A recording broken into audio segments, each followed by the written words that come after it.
December 10th, in the Christmas story of how Winston delivered Christmas.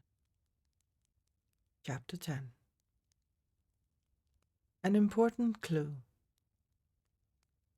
Winston craned his neck to see what Edna was pointing at.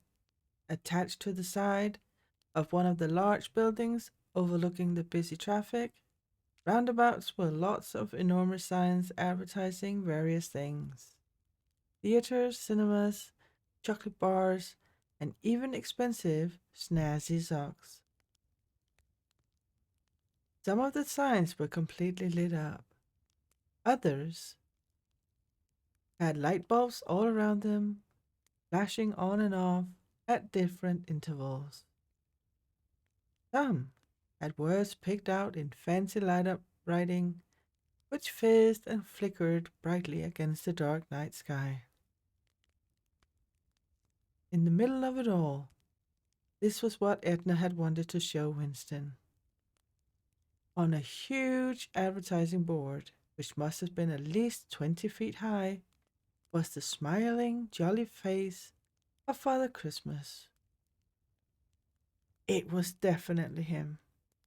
He had the white fluffy beard, happy twinkly eyes, and the red velvet suit that looked very warm and cozy.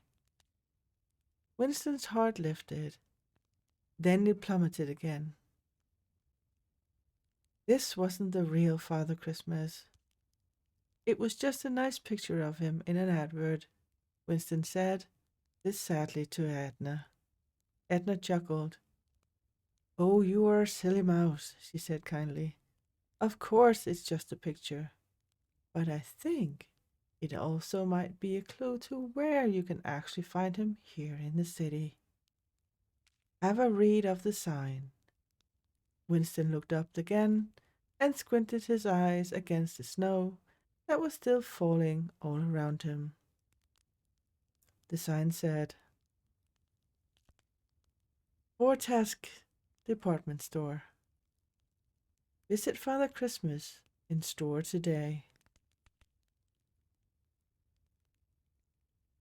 Winston's cheeks went pink with excitement. Could it be true? Could Father Christmas really be here in the city? She had to find out. He didn't really know what a department store was, but it sounded exciting. Perhaps it was somewhere Father Christmas went to get the supplies he needed for his long journey around the world. He'd surely need at least a couple of packets of biscuits to keep him going for the night. "Do you know where Fortask's department store is, Edna?" Winston asked, quivering with excitement. Edna walked around in a little circle while she thought. "I don't think it's very far from here. You'll need to cross this very road very carefully, and then just take the big road there and keep going straight down until you get to the shop. If I remember rightly, it's quite a big one with his name in large letters above the door." "Will you both come with me?" asked Winston.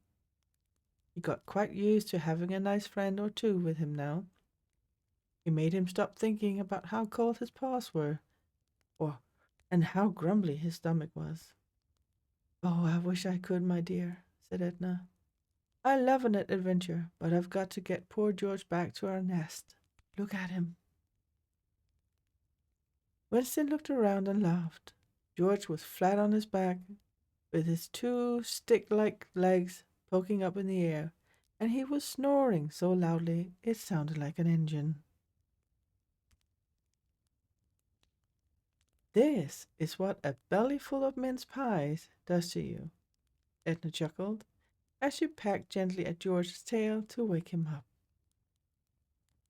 "Now, you just continue on your adventure," she said, turning to Winston. "You seem a very brave sort of mouse, and I know you can get that letter to Father Christmas before midnight. Be very careful, and good luck."